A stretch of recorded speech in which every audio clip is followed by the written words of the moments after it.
রাত ৩:২০ ঘড়ির কাঁটা টিকটিক করে চলছে, কিন্তু বিদ্যুৎ নেই বলে ঘরের ভেতর শুধু অন্ধকার আর অন্ধকার। শীতের হাড় কাঁপানো ঠান্ডা, জানালা দিয়ে একটু একটু কুয়াশা ঢুকছে। আমি আর মাসি দুজনেই একটা রুমে। মাসির বাড়িতে আজ আর কেউ নেই। মাসিমা আর মেশো দুদিনের জন্য গ্রামে গেছেন। আমি এসেছিলাম পড়তে, কিন্তু লোডশেডিংটা যেন আমাদের দুজনকে একা রেখে পালিয়েছে। মাসি আমার থেকে মাত্র ৮-৯ বছরের বড়, বয়সটা তার ২৭-২৮-এর কাছাকাছি। বিয়ের পরেও তার চেহারায় যেন কোনো বদল আসেনি। চুলটা লম্বা, ঘন কালো, একটু ভেজা ভেজা লাগে এই শীতে। তিনি একটা পাতলা সিল্কের শাড়ি পরে আছেন। শাড়িটা সাদা আর হালকা নীলের মিশেল। বিদ্যুৎ না থাকায় মোমবাতিও জ্বালানো হয়নি, শুধু জানালা দিয়ে দূরের রাস্তার একটা সোডিয়াম লাইটের হলদে আলো এসে পড়ছে মেঝেতে। সেই আলোয় মাসির মুখটা যেন রূপকথার কোনো ছবি। চোখ দুটো বড় বড়, ঠোঁটে একটা অদ্ভুত হাসি। ঠান্ডা লাগছে না? মাসি ফিসফিস করে জিজ্ঞেস করলেন। গলার স্বরটা যেন আমার কানের ভিতর দিয়ে সারা শরীরে ঢুকে গেল। আমি মাথা নাড়লাম। একটু লাগছে। সত্যি কথা বলতে গেলে ঠান্ডা লাগছিল না, বরং গা গরম হয়ে উঠছিল। মাসি বিছানার একপাশে বসে আছেন, আমি অন্য পাশে। মাঝখানে একটা পাতলা কম্বল। কম্বলটা আমি টেনে নিয়েছি নিজের দিকে। মাসি হেসে বললেন, একটু দে না, আমারও ঠান্ডা লাগছে। আমি কম্বলটা একটু এগিয়ে দিলাম। আঙুলে আঙুল ঠেকে গেল। মাসির আঙুল ঠান্ডা, কিন্তু স্পর্শটা যেন বিদ্যুৎ। আমি চমকে তাকালাম। মাসি চোখ নামিয়ে হাসলেন। সেই হাসিতে কি যেন ছিল, যেন অনেক দিনের চেনা, আবার একদম অচেনা। তুই তো বড় হয়ে গেছিস রে, মাসি আচমকা বললেন। গলাটা আরও নরম। আগে যখন আসতিস ছোট্ট একটা ছেলে ছিলি, এখন? তিনি থেমে গেলেন। চোখ দুটো আমার চোখে আটকে গেল। অন্ধকারী চোখের মণি দুটো চকচক করছে। আমার বুকের ভেতরটা ধক করে উঠল। কি বলবো বুঝতে পারছিলাম না। শুধু বললাম, তুমিও তো একদম বদলাওনি মাসি। মাসি হঠাৎ হেসে ফেললেন। হাসিটা খুব মিঠা, কিন্তু তার মধ্যে একটা দুষ্টুমি। বদলাইনি মানে? আমি তো বুড়ি হয়ে গেছি। না না, একদম না, আমি তাড়াতাড়ি বলে ফেললাম। তুমি এখনো অনেক সুন্দর। কথাটা বেরিয়ে যেতেই আমার গাল গরম হয়ে গেল। মাসি কিছুক্ষণ চুপ করে রইলেন। তারপর ধীরে ধীরে কম্বলের তলা দিয়ে হাতটা বাড়িয়ে আমার হাতের ওপর রাখলেন। হাতটা ঠান্ডা, কিন্তু আঙুলগুলো আমার আঙুলের ফাঁকে ঢুকে গেল। আমি চমকে উঠলাম, কিন্তু হাত সরালাম না। তুই জানিস, মাসি ফিসফিস করে বললেন, আজ রাতটা যেন অন্যরকম লাগছে। কেন? আমার গলা শুকিয়ে গেছে। জানি না, কিছু একটা হচ্ছে, যেন অনেক দিন ধরে কিছু একটা আটকে ছিল, আজ যেন ছেড়ে দিচ্ছে। তার আঙুল আমার হাতের তালুতে একটা ছোট্ট বৃত্ত আঁকল। শিহরণ দৌড়ে গেল পিঠ পেয়ে। আমি আর কথা বলতে পারছিলাম না, শুধু তাকিয়েছিলাম। মাসির শাড়ির আঁচলটা কখন যেন কাঁধ থেকে খসে পড়েছে। গলার কাছে একটা পাতলা সোনার চেন চকচক করছে। বুকের ওঠানামা দেখা যাচ্ছে। আমার চোখ সেখানে আটকে গেল। মাসি বুঝতে পেরেছেন, কিন্তু তিনি কিছু বললেন না, বরং আরেকটু কাছে এগিয়ে এলেন। ঠান্ডা লাগছে বললি না? মাসি ফিসফিস করলেন। এদিকে আয়, একসাথে থাকলে গরম লাগবে। কথাটা শুনে আমার মাথা ঘুরে গেল। আমি ধীরে ধীরে কাছে সরলাম। কম্বলের ভিতর দুজনের শরীর একদম কাছাকাছি। মাসির শরীরের গন্ধটা চন্দন আর ফুলের মিশেল নাকে এসে লাগল। আমার হৃৎপিণ্ডটা যেন বুক ফুটো করে বেরিয়ে আসবে। মাসি আমার কাঁধে মাথা রাখলেন। চুলের ডগা আমার গালে লাগছে। আমি হাতটা কোথায় রাখব বুঝতে পারছিলাম না। শেষে ধীরে ধীরে মাসির কোমরে রাখলাম। মাসি চমকালেন না, বরং আরও চেপে ধরলেন। তার ঠোঁট কানের কাছে এসে গেল। তুই কখনো কাউকে এভাবে কাছে পেয়েছিস? মাসি ফিসফিস করলেন। আমি মাথা নাড়লাম। না। আমিও না, মাসি বললেন। গলাটা কেঁপে উঠল। অনেক দিন ধরে না। কথাটা শুনে আমার মনে হাজার প্রশ্ন জাগল, কিন্তু কিছু জিজ্ঞেস করার আগেই মাসির ঠোঁট আমার কানের লতিতে একটা হালকা চুমু খেল। শুধু স্পর্শ, কিন্তু আমার সারা শরীরে যেন আগুন লেগে গেল। আমি আর নিজেকে ধরে রাখতে পারলাম না। মুখটা ঘুরিয়ে মাসির ঠোঁটের কাছে নিয়ে গেলাম। অন্ধকারে দুজনের নিঃশ্বাস মিশে গেল। মাসি চোখ বন্ধ করলেন, আমিও। তারপর ঠোঁটে ঠোঁট ঠেকল। প্রথমে হালকা ভয় ভয়, তারপর যেন দুজনেই হারিয়ে গেলাম। চুম্বনটা গভীর হয়ে গেল। মাসির হাত আমার পিঠে, আমার হাত তার কোমরে আরও চেপে ধরল। কতক্ষণ এভাবে ছিলাম জানি না। হঠাৎ দূরে কোথাও একটা কুকুর ডেকে উঠল। আমরা দুজনেই চমকে উঠলাম। মাসি তাড়াতাড়ি সরে বসলেন, শাড়ির আঁচলটা টেনে কাঁধে তুললেন, চোখে একটা অদ্ভুত ভয় আর লজ্জার মিশ্রণ। এটা এটা ঠিক হচ্ছে না, মাসি ফিসফিস করে বললেন। আমি একটু বাথরুমে যাই। তিনি তাড়াতাড়ি বেরিয়ে গেলেন। আমি বিছানায় বসে রইলাম, বুকের ভিতরটা ধকধক করছে। কি হয়ে গেল এইমাত্র? মিনিট 15 পর মাসি ফিরে এলেন, চোখে এখনও সেই লজ্জা, কিন্তু সঙ্গে একটা অন্যরকম চাহানি। তিনি আমার পাশে এসে বসলেন, কিন্তু এবার একটু দূরে। শোন, মাসি বললেন, যা হলো ওটা ওটা শুধু এই রাতের জন্য। কাল সকাল হলে আমরা আবার আগের মতো, তুই আমার ভাইপো, আমি তোর মাসি, কেউ জানবে না। আমি চুপ করে রইলাম। মনে মনে জানি কাল সকালে কিছুই আগের মতো থাকবে না। মাসি আবার কম্বলের ভিতর ঢুকলেন, এবার দূরে শুয়ে পড়লেন, কিন্তু ঘুম আসছিল না কারোরই। অন্ধকারে শুধু দুজনের নিঃশ্বাস শোনা যাচ্ছিল। আমি চোখ বন্ধ করলাম, কিন্তু মনের মধ্যে একটা প্রশ্ন ঘুরপাক খাচ্ছিল। এই রাত শেষ হলে কি হবে? আর এই যে শুরু হলো, এটা কি শুধু এক রাতের জন্য, নাকি এর পরেও কিছু আছে? অন্ধকারে মাসির দিকে তাকালাম, তিনিও তাকিয়ে আছেন। চোখে চোখে কথা হলো, কেউ কিছু বললাম না, কিন্তু দুজনেই জানি এই রাত এখনও শেষ হয়নি। ঘড়িতে তখন 4:30 পেরিয়ে গেছে। বাইরে কুয়াশা আরও ঘন হয়েছে। জানালার ফাঁক দিয়ে শীতল হাওয়া ঢুকছে, কিন্তু ঘরের ভিতরটা যেন আগুন। কম্বলের নিচে দুজনের শরীর দূরে থাকলেও নিঃশ্বাস দুটো কাছাকাছি চলে এসেছে। কেউ কথা বলছে না, শুধু শ্বাসের শব্দ আর মাঝে মাঝে কম্বলের খসখস আওয়াজ।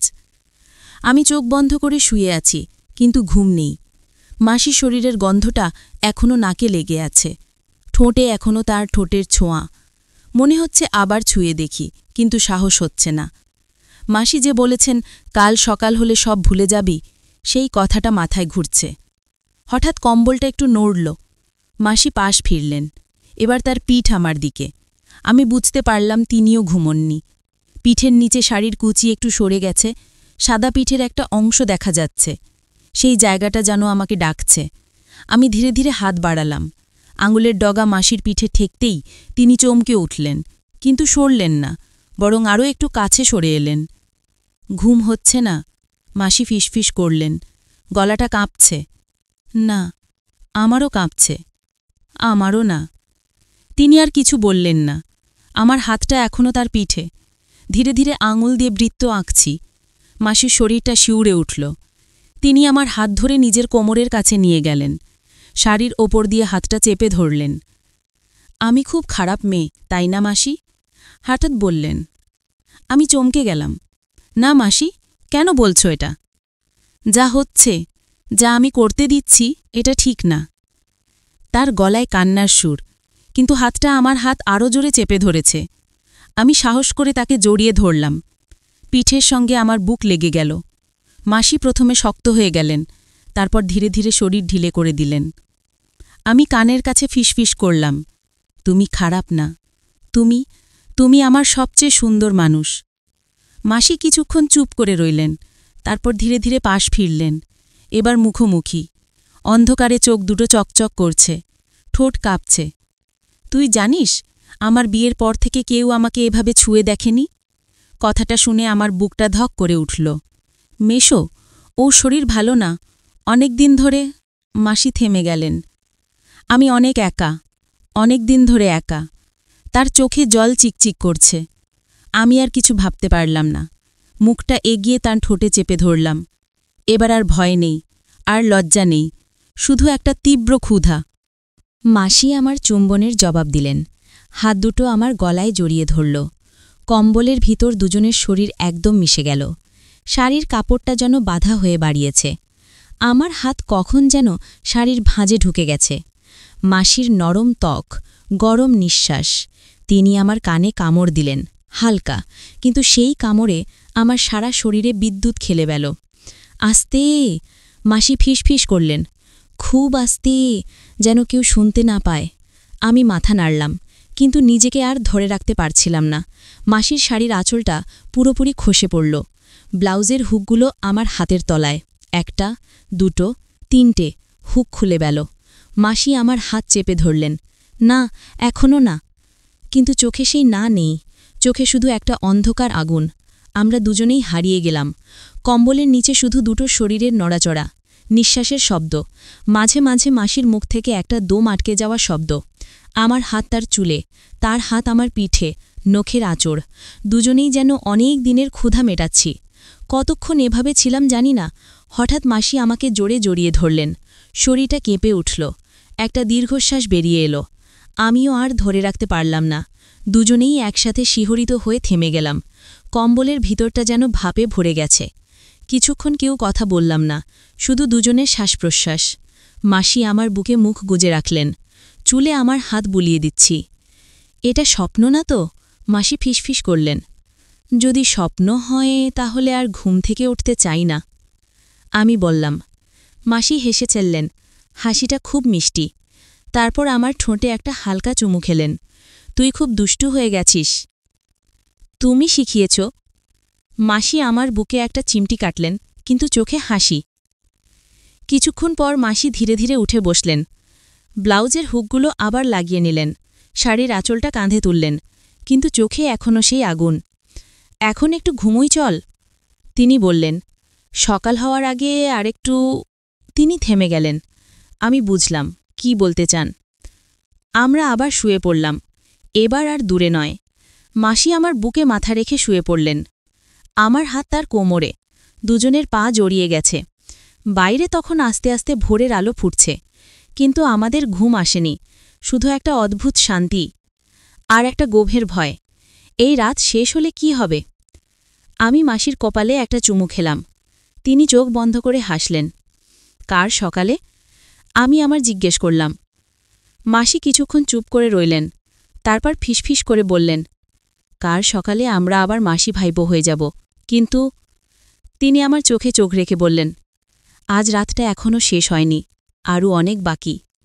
বাইরে মোরগ ডেকে উঠল, কিন্তু আমাদের রাত এখনও চলছে।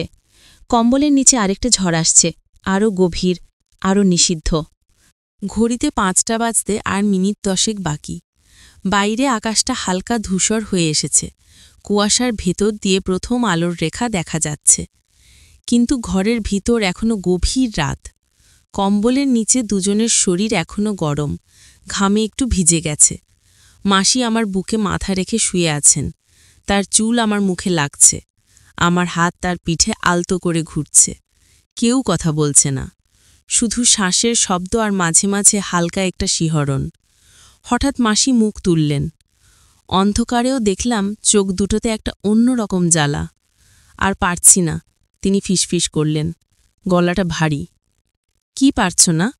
আমি জিজ্ঞেস করলাম, নিজেকে আটকে রাখতে। কথা শেষ করার আগেই তিনি আমার উপর উঠে এলেন। কম্বলটা সরে গেল। শাড়িটা এখন শুধু নামেই আছে, ব্লাউজটা খোলা। আমার শার্টটা কখন খুলে ফেলেছি মনে নেই। মাসির হাত আমার বুকে, নখ দিয়ে হালকা আঁচড় কাটছে। আমি তার কোমর ধরে নিজের দিকে আরও টেনে নিলাম। আজকের পর আর কোনো দিন এমন হবে না, মাসি বললেন, কিন্তু গলায় কোনো দুঃখ নেই, আছে শুধু একটা তীব্র আকাঙ্ক্ষা। তাই হোক, তবু আজকে পুরোটা চাই, আমি বললাম। মাসি হাসলেন, সেই হাসিতে লজ্জা নেই, আছে শুধু একটা দুষ্টু নিষিদ্ধ আহ্বান। তিনি আমার ঠোঁটে ঠোঁট চেপে ধরলেন, এবার আর আস্তে নয়, জোরে, গভীরে, জিভের ছোঁয়া। আমার হাত তার শাড়ির শেষ বাঁধাটা সরিয়ে দিল। এবার আর কোনো কাপড় নেই, শুধু দুটো শরীর, গরম ভেজা, একে অপরের সঙ্গে মিশে যাচ্ছে। মাসির শরীরটা আমার উপর কাঁপছে। আমি তাকে আরও জোরে জড়িয়ে ধরলাম। তার নিঃশ্বাস আমার গলায় লাগছে, গরম, দ্রুত, আস্তে, খুব আস্তে। মাসি বললেন, কিন্তু নিজেই আর আস্তে থাকতে পারছেন না। তার হাত আমার পিঠে, নখের দাগ। আমার হাত তার চুল ধরে টেনে ধরলাম। মাসি একটা ছোট্ট শব্দ করলেন, যেন ব্যথা, যেন আনন্দ, দুটোই। কম্বলটা এখন পুরোপুরি মেঝেতে পড়ে গেছে। বিছানার চাদরটা কুঁচকে গেছে। আমরা দুজনেই হারিয়ে গেছি। সময় থেমে গেছে, শুধু আছে দুটো শরীরের নাচ, একটা লয়, একটা গভীর নিঃশব্দ চিৎকার। মাসির শরীরটা একবার, দুবার, তিনবার কেঁপে উঠল। আমার নাম ধরে একটা দীর্ঘশ্বাস বেরিয়ে এলো। আমিও আর ধরে রাখতে পারলাম না। দুজনেই একসাথে শিখরে পৌঁছে গেলাম। তারপর ধীরে ধীরে নেমে এলাম। কিছুক্ষণ কেউ নড়লাম না। মাসি আমার বুকে মাথা রেখে শুয়ে রইলেন। আমার হাত তার পিঠে, ঘামে ভিজে গেছে দুজনেই। এই প্রথম এতটা। মাসি ফিসফিস করলেন। আমি কিছু বললাম না, শুধু তার কপালে একটা চুমু খেলাম। বাইরে আলো ফুটছে, পাখির ডাক শুরু হয়েছে। মাসি হঠাৎ উঠে বসলেন, তাড়াতাড়ি শাড়িটা গায়ে জড়িয়ে নিলেন, ব্লাউজটা পরলেন, চুলটা আঙুল দিয়ে একটু ঠিক করলেন। তারপর আমার দিকে তাকালেন, চোখে এখনও আগুন, কিন্তু সঙ্গে একটা গভীর দুঃখ। এখন উঠতে হবে, তিনি বললেন। সকাল হয়ে গেল। আমি চুপ করে রইলাম। মাসি বিছানা থেকে নামলেন, পায়ে পায়ে জানালার কাছে গেলেন, পর্দা একটু সরিয়ে বাইরে তাকালেন। আলোটা এখন স্পষ্ট। আজ থেকে আমরা আবার আগের মতো, তিনি বললেন, গলাটা শক্ত। কেউ কিছু জানবে না, কোনোদিন বলবি না। আমি মাথা নাড়লাম, কিন্তু মনে মনে জানি কিছুই আর আগের মতো থাকবে না। মাসি আমার কাছে এলেন, আমার কপালে একটা চুমু খেলেন, মায়ের মতো। তারপর ফিসফিস করে বললেন, তুই আমার জীবনের সবচেয়ে সুন্দর রাত দিয়ে গেলি। এটা কখনো ভুলব না, কিন্তু এটা এখানেই শেষ। তিনি চলে যাচ্ছিলেন, আমি হাত ধরে থামালাম। আরেকবার, শুধু আরেকটা চুমু। মাসি একটু থমকে দাঁড়ালেন, তারপর হাসলেন, একটা ক্লান্ত, মিষ্টি হাসি। আমার কাছে এসে আমার ঠোঁটে একটা গভীর চুমু খেলেন। এবার আর কাম নেই, আছে শুধু ভালোবাসা আর বিদায়। যা এখন গোসল করে নে, আমি চা বানাচ্ছি। মাসি বেরিয়ে গেলেন, আমি বিছানায় শুয়ে রইলাম। চাদরে এখনও তার গন্ধ, আমার শরীরে এখনও তার ছোঁয়া, কিন্তু মনের ভিতর একটা শূন্যতা। সকাল হয়ে গেল। আমরা দুজনেই রান্নাঘরে। মাসি হাসছেন, আমি হাসছি। বাইরে থেকে দেখলে কেউ বুঝবে না কিছু হয়েছে, কিন্তু দুজনের চোখে চোখ পড়লেই একটা গোপন ঝড় ওঠে। চা খেতে খেতে মাসি বললেন, কাল রাতে খুব ঠান্ডা ছিল, তাই না? আমি হাসলাম, হ্যাঁ, খুব ঠান্ডা, তাই একটু গরম করতে হয়েছিল। মাসি চোখ নামিয়ে হাসলেন। দিনটা কাটল স্বাভাবিকভাবে, কিন্তু রাত হলেই আবার সেই প্রশ্ন, এটা সত্যিই শেষ, নাকি আরেকটা রাত আছে? আমি জানি না, মাসি জানেন না, কিন্তু দুজনের শরীর আর মন জানে, এই আগুন এত সহজে নিববে না। সন্ধ্যা নেমেছে, আজ দ্বিতীয় রাত। বিদ্যুৎ ফিরে এসেছে, ঘরে হলদে বাল্ব জ্বলছে। কিন্তু আমাদের মধ্যে আর কোনো লুকোচুরি নেই, কোনো মাসি ভাইপো অভিনয় নেই। শুধু দুটো মানুষ যারা জানে আজকের পর আর কোনো কাল নেই। মেশো আর মাসিমা কাল সকালেই ফিরে আসবেন, এটাই আমাদের শেষ রাত। আমরা দুজনেই জানি, তাই কেউ কথা বাড়ায়নি, শুধু চোখে চোখে কথা হয়েছে। রাত 11টা। মাসি আমার ঘরে এলেন, দরজা বন্ধ করলেন, চাবি ঘুরিয়ে দিলেন। আজ তিনি শাড়ি পরেননি, একটা হালকা নীল রঙের নাইটি, চুল খোলা, ঠোঁটে হালকা গোলাপি লিপস্টিক, চোখে কাজল, যেন কোনো বিদায়ের সাজ। আমি বিছানায় বসেছিলাম, তিনি এসে আমার সামনে দাঁড়ালেন। আজ আর কোনো ভয় নেই, আর কোনো লজ্জা নেই, তিনি বললেন। তারপর নিজের হাতে নাইটির ফিতা খুললেন। কাপড়টা মেঝেতে পড়ে গেল। আমার সামনে তিনি দাঁড়িয়ে আছেন, পুরোপুরি উন্মুক্ত, কোনো আড়াল নেই। আমার চোখে জল এলো, এত সুন্দর, এত কাছে, আবার এত দূরে। আমি উঠে দাঁড়ালাম, তাকে জড়িয়ে ধরলাম। কোনো তাড়াহুড়ো নেই, শুধু আলতো ছোঁয়া, কপালে চুমু, গালে, চোখে, ঘাড়ে। মাসি চোখ বন্ধ করে দাঁড়িয়ে রইলেন, তার শরীর কাঁপছে। আজ শুধু ভালোবাসা চাই, কোনো ক্ষুধা নয়, তিনি ফিসফিস করলেন। আমরা বিছানায় শুয়ে পড়লাম। আলো নিভিয়ে দিলাম। আজ আর অন্ধকারে লুকোতে হবে না। তবু অন্ধকারই বেছে নিলাম, কারণ কিছু জিনিস শুধু অন্ধকারেই বলা যায়। আমি তাকে জড়িয়ে ধরলাম। তিনি আমার বুকে মুখ গুজে রাখলেন। কতক্ষণ চুপ করেছিলাম জানি না। তারপর মাসি বললেন, তুই আমার জীবনের সবচেয়ে বড় পাপ আর সবচেয়ে বড় সত্য। আমি কিছু বললাম না, শুধু তার চুলে হাত বুলিয়ে দিলাম। তারপর ধীরে ধীরে আমরা একে অপরকে আবিষ্কার করলাম। আজ আর কোনো তাড়া নেই, কোনো ভয় নেই, শুধু আছে একটা গভীর, ধীর, মধুর মিলন। প্রতিটি ছোঁয়া যেন শেষ, প্রতিটি চুমু যেন বিদায়, প্রতিটি নিঃশ্বাস যেন চিরকালের জন্য। মাসি আমার নাম ধরে কাঁদলেন, আমিও কাঁদলাম, কিন্তু কান্না থামিয়ে আবার জড়িয়ে ধরলাম। আজ আমরা শুধু শরীর নয়, আত্মা দিয়েও এক হয়ে গেলাম। রাত গভীর হল, আমরা একে অপরের বুকে শুয়ে রইলাম। ঘুম এলো না। মাসি আমার বুকে আঙ্গুল দিয়ে কি যেন লিখছিলেন। আমি জিজ্ঞেস করলাম, কি লিখছ? তিনি হাসলেন, তোর নাম, যাতে আমার বুকের ভিতর চিরকাল থাকে। ভোর 4:30। মাসি উঠলেন, নাইটি পরে নিলেন, আমার কপালে শেষ চুমু খেলেন। এবার যা, আজ সত্যিই শেষ। আমি উঠে বসলাম। আমি কি করে ভুলব তোমাকে? মাসি চোখ মুছে হাসলেন, ভুলতে হবে না, শুধু মুখ বন্ধ রাখতে হবে। আর যখনই একা লাগবে মনে করবি একটা রাত ছিল, যেখানে আমি পুরোপুরি তোর ছিলাম। তিনি দরজা খুললেন, বেরিয়ে যাবার আগে আরেকবার ফিরে তাকালেন। তুই যখন বিয়ে করবি, তোর বউকে আমি নিজের হাতে শাড়ি পরিয়ে দেব, আর মনে মনে বলবো, যত্ন করে রাখিস আমার ছেলেটাকে। আমার গলা আটকে গেল, কিছু বলতে পারলাম না। মাসি চলে গেলেন। আমি বিছানায় শুয়ে রইলাম, চাদরে এখনও তার গন্ধ, বালিশে তার চুলের একটা রেশ। আমি সেটা তুলে নিলাম, বুকের কাছে চেপে ধরলাম। সকাল হল, মেসো মাসিমা ফিরে এলেন, হাসি খুশি। আমি হাসলাম, মাসিও হাসলেন। কেউ কিছু বুঝতে পারল না, কিন্তু যখনই আমাদের চোখে চোখ পড়ে, দুজনের বুকের ভেতর একটা ঝড় ওঠে, একটা গোপন, চিরকালের ঝড়। আমি চলে এলাম। বাড়ি ফিরে এসে একটা চিঠি লিখলাম, লিখে রেখে দিলাম ড্রয়ারে। কোনোদিন পোস্ট করব না।